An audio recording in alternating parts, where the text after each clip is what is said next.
many of the United States presidents have blood relations with each other. The Bush lineage has blood ties to a great number of former presidents. George Washington, Millard Fillmore, Franklin Pierce, Abraham Lincoln, Ulysses Grant, Rutherford Hayes, James Garfield, Grover Cleveland, Teddy Roosevelt, William Taft, Calvin Coolidge, Herbert Hoover, Franklin Roosevelt, Richard Nixon, and Gerald Ford.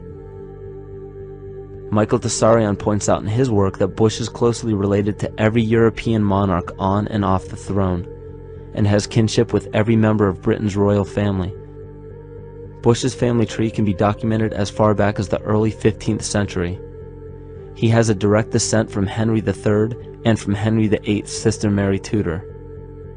He is also descended from Charles II of England.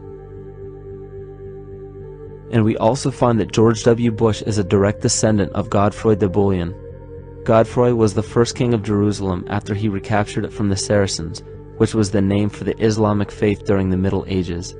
It is interesting to note that the current occupation of the United States in the Middle East was re-established by the same family, George Bush Sr. in 1991, and again by George Bush Jr. in 2003.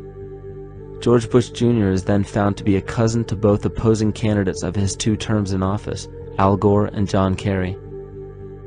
Democratic President Barack Obama also has blood ties with George W. Bush, as well as Gerald Ford, Lyndon Johnson, Harry Truman, James Madison, and the British Prime Minister Sir Winston Churchill. On the opposing side of the 2008 presidential ballot, John McCain is descended from Robert the Bruce, King William I of Scotland, and also Godfrey de Bouillon.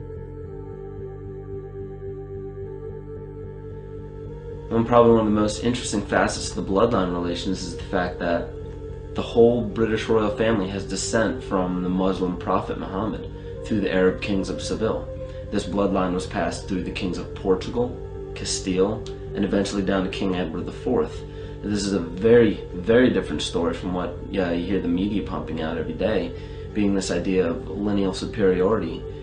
It's completely debunked according to the foremost authority of aristocratic lineage, Burke's Peerage.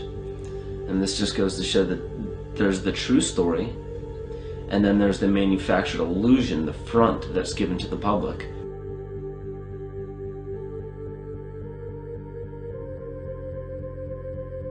These blood ties go on and are documented thoroughly through literature such as Burke's Peerage and other comparable books.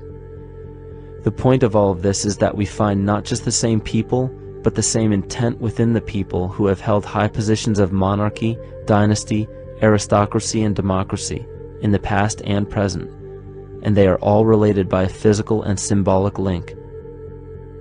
This bloodline carries the symbol of our illness,